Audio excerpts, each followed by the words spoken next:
how they can talk themselves out of the mindset of being unwanted when their partner shoots them down sexually. She says that he's 12 years older and it's natural for him to want sex just 3 to 4 times a week, whereas I'm younger, 24 years old, and want it daily.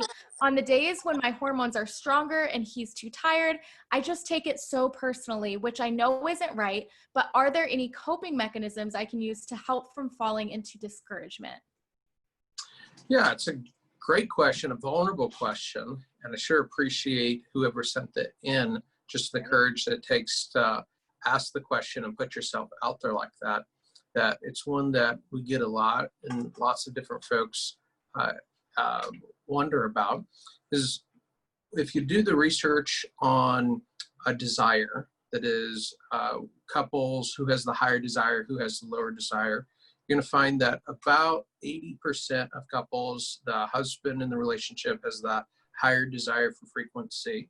And about 20% of couples, you're going to find the wife has the higher desire, or the higher desire for frequency. And if you do the math between those two, what do you get? You add 80 to 20. Well, I mean, I'm not a mathematician, but I assume that you would get that, he's typically more interested in that than she is. Yeah, and you get 100%, right? So both either 100% of the time, the desire difference is different. That like virtually no couple, you have exactly the same level of desire. Whether it's the husband that has the higher desire, or the wife that has the higher desire, there's basically no couples that have the exact same desire all the time.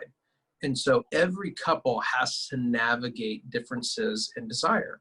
And what we really want to encourage is for couples to develop both what we call initiating desire and receptive desire.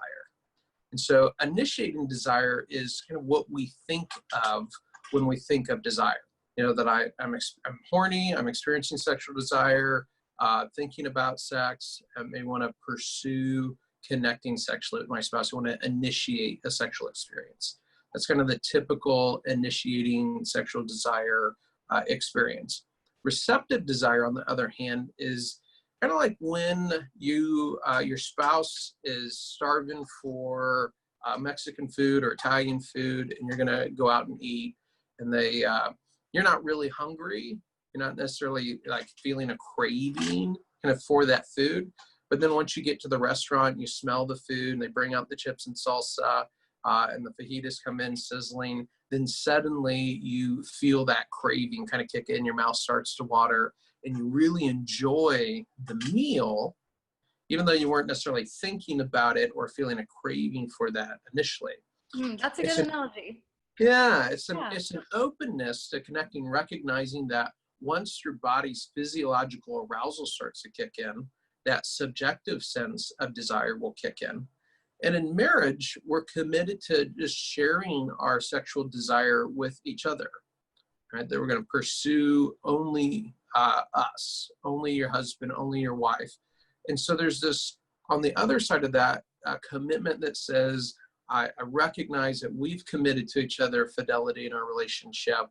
And so I'm going to work to be available to you when you're experiencing that initiating desire, and be receptive to that. And likewise, that you would be receptive when I'm experiencing that initiating desire. And that rather or not we're on the initiating or the receptive side of that, that we aren't turning each other down. We're not in this kind of rejection place where our spouses feeling the desire for connection, wanting to reach out, wanting to be intimate with us, and feeling like we're like, I've got other things to do, or I don't feel up to it, or because I'm not feeling that initiating desire, that we can't connect. And truly, men tend to be the worst offenders in this department. A lot of times we think about wives, maybe being in that category of in 80% of relationships having the lower initiating desire within the relationship.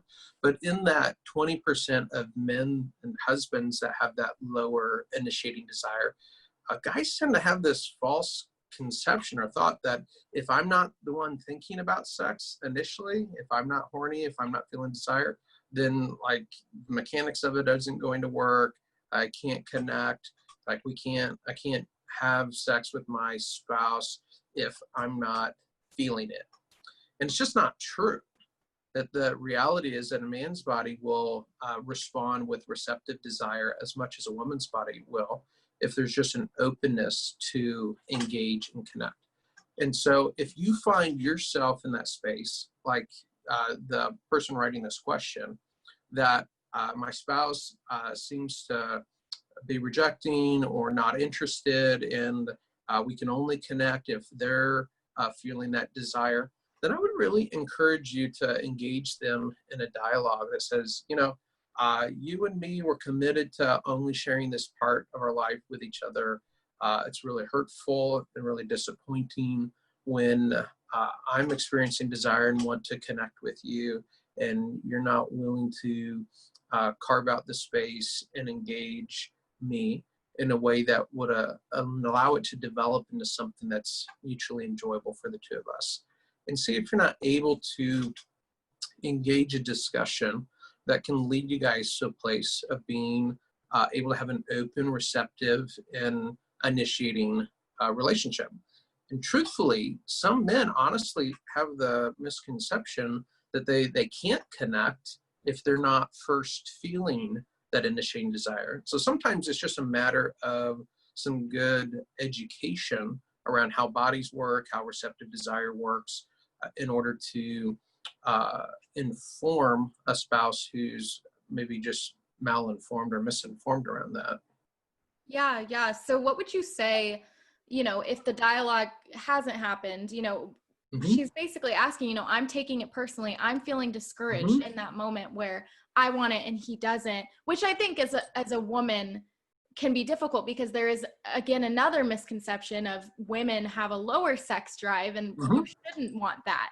So what would you kind of say in response to her feeling discouraged? What can she do to avoid just that like total despair of like, he doesn't want me, I'm not Mm-hmm. important, I'm not beautiful, all of these lies that we can tell ourselves in that moment?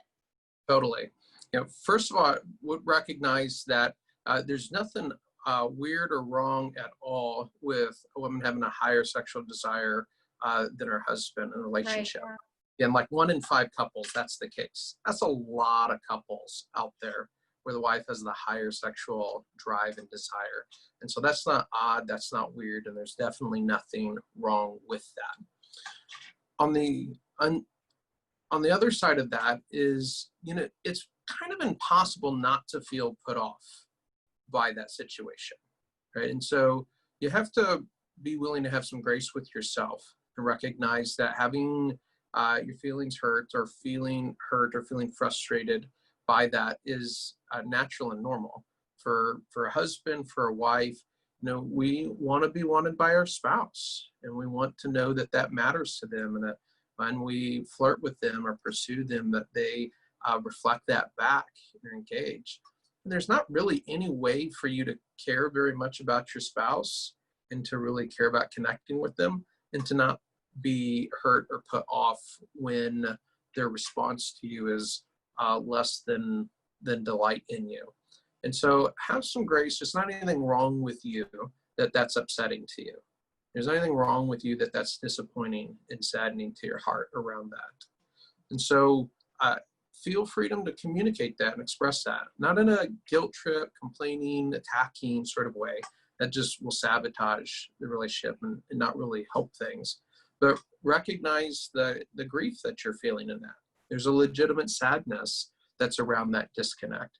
And so it's good for you to affirm that in your heart and care for and grieve the loss that you're experiencing in that moment with your spouse, be able to share with them how that's impacting you, and for you to be able to care for it in a way that keeps it from developing into a bitterness for you. Yeah, I think that something that you mention oftentimes with questions like this is just the element of communicating and just how important that is, how much of a difference that makes. And I think there's, kind of a thought around sex and sexual experience. It can be very difficult, very daunting to communicate about that. So Because vulnerable. you think of it as just a physical thing. And so when you bring emotion into it, it feels kind of hard to talk about. Totally. It's a very vulnerable thing. Yeah. That part of our experience as humans, that part of our relationship is super vulnerable. And so it cuts really deep and hurts to feel rejection and that part of our relationship and part of our life. And it's also very risky, scary to kind of put ourselves out there and express desire and express wanting connection with our spouse. And so it's really why we want to treat it as a sacred thing, to really appreciate our spouse's desire for us and recognize the vulnerability of them expressing that, and for us to develop a culture within our relationship and atmosphere that's very receptive and receiving and affirming of our spouse.